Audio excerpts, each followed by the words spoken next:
आज आप लोग को एज निकालने के लिए सिखाते हैं कि एज कैसे निकाला जाता है। कोई भी फॉर्म वगैरह भरते हैं या कुछ करते हैं तो उसमें पता चलता है कि कितना एज है, या मैट्रिक एग्जाम देते हैं तो बोलते हैं कि कम से कम 14 साल होना चाहिए। तो एज को पता कैसे करते हैं उसके बारे में जानते हैं।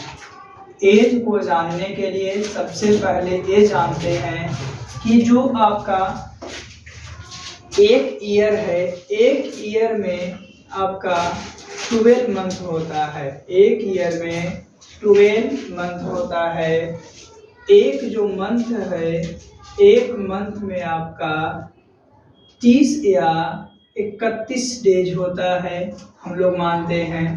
और इसी के आधार पर हम लोग एज को निकालते हैं कि किसी भी व्यक्ति का कितना एज है, कितना आयु है। जैसे कि मानते हैं कि किसी का डेट ऑफ बर्थ आपका 25 तारीख 10वां महीना और 2008 का है। किसी का डेट ऑफ बर्थ 25 तारीख 10वां महीना और 2008 है।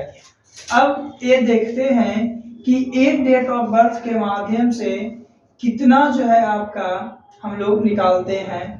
तो सबसे पहले जिस दिन से आपका डेट ऑफ बर्थ निकाल, जैसे कि मानते हैं कि आज का डेट है, आज से डेट ऑफ बर्थ निकालेंगे। आज का तारीख, इस मंथ और इस साल को लेंगे। सबसे पहले साल लेते हैं, जैसे कि 2023 चल रहा है तो 2023। आगे आपका चौथा मंथ चल रहा है तो चौथा मंथ हो गया। और उसके बाद आपका आज का तारीख 19 तारीख, तो 19 तारीख आपका हो गया।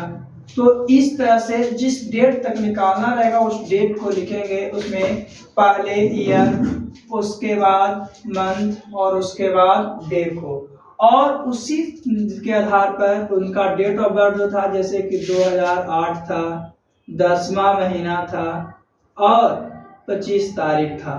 अब इसे माइनस करते हैं तो ए तो आपका ईयर में हो गया, ए आपका मंथ में हो गया और ए आपका डे में हो गया। तो बताइए 19 दिन और 25 दिन, क्या 19 दिन में से 25 दिन जाएगा? नहीं जाएगा। तो यहाँ से जब एक हम लोग हासिल को लेंगे तो यहाँ से एक मंथ ही हासिल लेंगे। 4 मंथ था, यानी कि चौथा मंथ कौन सा? 31 का मंथ लगता है। कितना का? 31 का। तो 31 का लगता है, यहाँ से एक मंथ इसमें से ले लिए लास्ट वाले, तो क्या आपका 31 दिन वहां हो गया और 19 दिन यहाँ था। तो 31 दिन और 19 दिन जाकर आपका 50 दिन हो गया। कितना दिन हो गया? 50 दिन। 50 में से 25 को घटा दिए तो 25, यानी कितना आ गया? 25 हो गया। अब 3 के पास 10 बच गया, 3 के पास और 4 के पास 3 बच गया। तो 3 में से 10 तो जाएगा नहीं।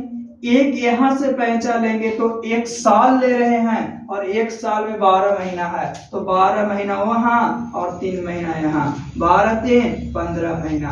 15 में से 10 गया तो कितना महीना बच गया? 5 महीना बच गया। अब यहाँ कितना? 3 के पास 2 रह गया, 2 में से 8 नहीं तो क्या 12 में से 8 जाएगा, तो आपका कितना? 4 बचेगा और 2 के पास 1। तो इस तरह से हम लोग डेट ऑफ बर्थ निकालते हैं, यानी कि 19-4-23 तक इसका निकाला जाएगा तो 25 दिन, 5 महीना और 14 साल होगा। तो जब हम लोग पैंचा लेंगे तो मंथ से लेंगे तो पूरा एक मंथ 30 या 31 दिन आएगा, वो लेंगे। अगर साल से लेंगे तो एक साल को लेंगे। इस तरह से चलिए एक और आप लोग को डेट ऑफ बर्थ बताते हैं निकालने के लिए कि ये तो ऐसे हुआ। एक सिंपल कोई डेट ऑफ बर्थ निकालने के लिए रहेगा तो उसके लिए हम लोग क्या करेंगे, तो सबसे पहले मानते हैं कि ये 19 तारीख नहीं बल्कि एक आपका 1 और 2003 है। अब इसका निकालने के लिए बोलेगा तो कुछ नहीं करेंगे, सबसे पहले तो साल, मंथ और डे को लिखेंगे। उसके बाद देखिए उनका कितना था? 2003, तो 2003 लिख दिए। एक था तो 1 लिखे, फिर से 1 लिखे। अब ये आसान है, देखिए 19 में से क्या? 18, ये तो आसानी से हो गया। क्या 4 में से क्या? 3 और 3 में से 3 गया 0 और 2 20, यानी कि 20 साल हो गया 3 महीना और 18 दिन। इस तरह से हम लोग डेट ऑफ बर्थ को निकालते हैं और जहां जरूरी रहता है वहां पे हम लोग देते हैं। इस तरह हम लोग एज को निकालते हैं।